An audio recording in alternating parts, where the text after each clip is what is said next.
You might have heard that light is a kind of wave, and that the color of an object is related to the frequency of light waves it reflects. High-frequency light waves look violet, low-frequency light waves look red, and in-between frequencies look yellow, green, orange, and so on. You might call this idea physical color, because it says that color is a physical property of light itself. It's not dependent on human perception. And while this isn't wrong, it isn't quite the whole story either. For instance, you might have seen this picture before. As you can see, the region where the red and green lights overlap is yellow. When you think about it, this is pretty weird. Because light is a wave, two different frequencies shouldn't interact with each other at all. They should just coexist, like singers singing in harmony. So, in this yellow-looking region, two different kinds of light waves are present. One with a red frequency and one with a green frequency. There's no yellow light present at all. So, how come this region, where the red and green lights mix, looks yellow to us? To understand this, you have to understand a little bit about biology, in particular, about how humans see color. Light perception happens in a paper-thin layer of cells, called the retina, that covers the back of your eyeball. In the retina, there are two different types of light-detecting cells, rods and cones. The rods are used for seeing in low light conditions, and there's only one kind of those. The cones, however, are a different story.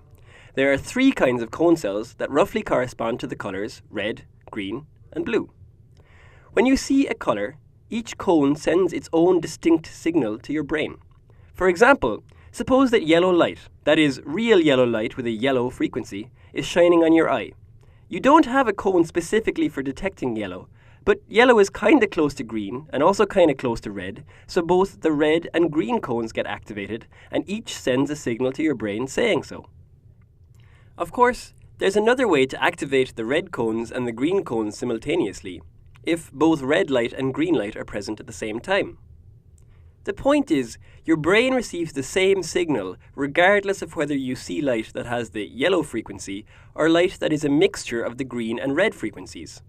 That's why, for light, red plus green equals yellow. And how come you can't detect colors when it's dark? Well, the rod cells in your retina take over in low light conditions. You only have one kind of rod cell, and so there's only one type of signal that can get sent to your brain, light or no light. Having only one kind of light detector doesn't leave any room for seeing color.